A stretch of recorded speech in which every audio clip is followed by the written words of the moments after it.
Shalom, shalom à tous. On dira encore que peut-être Ngambina parle des choses qu'il ne connaît pas ou des choses qu'il ne maîtrise pas. Bon, de toutes les façons, il est quand même un peu bizarre de constater que la transition est comme une délivrance pour la nation. C'est-à-dire que c'est une situation que Dieu a eu à causer, n'est-ce pas, dans notre pays. Et nous pouvons voir que la plupart des gens, c'est-à-dire le peuple est debout derrière la transition parce que c'est une nouvelle ère qui commence pour notre pays. Et les chrétiens doivent être les premiers, n'est-ce pas, à l'avant-garde pour prier, se tenir à la brèche. Mais malheureusement, aussitôt la transition arrive, les chrétiens commencent à ressortir leur velléité, leur division au grand jour. Et pourtant, lorsqu'il s'agissait de recevoir Dag, l'évêque ghanéen au Gabon, il y a eu une mobilisation, une forte mobilisation en communication. Tout le monde était, enfin presque tout le monde était très engagé. Je dis même tout le monde. Il y a eu une forte mobilisation. On a même dit que voilà, le petit stade de Nzayon qui a une capacité de 10 à 15 000 places a reçu plus de 100 000 personnes. Ça veut dire que plus que le stade d'Angonje. Voilà les commentaires qui ressortaient de ça parce que le stade d'Angonje a 35 000 places et celui de Nzayon est entre 5 et 10 000 places. Et c'est-à-dire même si on remplit l'aire de jeu, ça ne peut pas dépasser 20 000 personnes.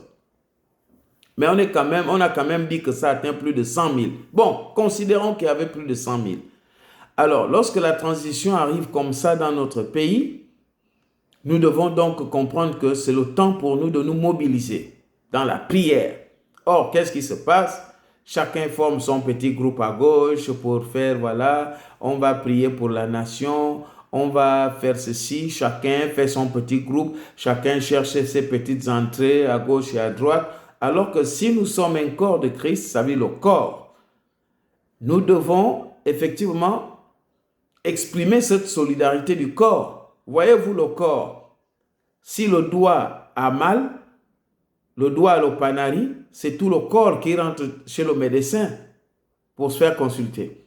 Le bras gauche ne dira pas au bras droit, je ne pars pas parce que c'est le doigt du bras gauche qui est malade ou bien le doigt du bras droit qui est malade. C'est tout le corps qui va voir le médecin. Lorsque l'oreille a mal, lorsque l'œil a mal, c'est toujours tout le corps. Et c'est tout le corps également qui festoie. Lorsqu'on est en joie, c'est tout le corps également. Alors, la situation actuelle, qui est la situation de la délivrance nationale de notre pays, concerne les chrétiens qui doivent se mettre debout pour prier. Au lieu de faire des petits groupes, des petits groupes de ceci, des petits groupes de cela. Et en plus de cela, lorsque quelqu'un a posé un acte qui est isolé, les chrétiens qui se lancent en politique, bon, ils sont libres, c'est des citoyens. Mais lorsqu'ils se lancent en politique, on dit voilà, c'est des citoyens qui se lancent en politique. Mais lorsqu'ils commettent des actes répréhensibles là-bas dans la politique, on dit c'est le corps de Christ. Le corps de Christ ne peut pas se désolidariser de ce dont il n'a pas été solidaire. On se désolidarise de ce dont on a été solidaire avant.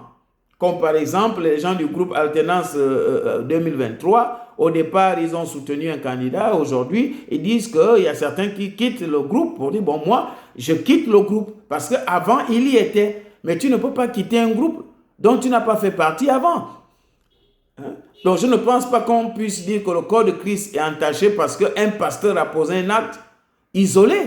Ce n'est pas le corps de Christ. Le corps de Christ est concerné par les actes dont il s'est engagé et qui ont peut-être connu des problèmes. Donc, il ne faut pas qu'on sème l'amalgame au milieu du peuple chrétien. Il ne faut pas qu'il y ait l'amalgame au milieu du peuple de Dieu. Il faut qu'on discerne. Il faut qu'on ait du discernement, la sagesse pour vraiment être des chrétiens modèles. Parce que sinon, on va continuer à nous maltraiter, on va continuer à nous traiter des gens qui n'ont pas de valeur alors qu'on a de la valeur. Le chrétien est valeureux. La preuve en est que ce sont les chrétiens, n'est-ce pas, que Dieu a choisi, pas seulement pour la transition, mais même pour les temps futurs du Gabon. Dieu a choisi les enfants de Dieu pour, n'est-ce pas, diriger les destinées du Gabon.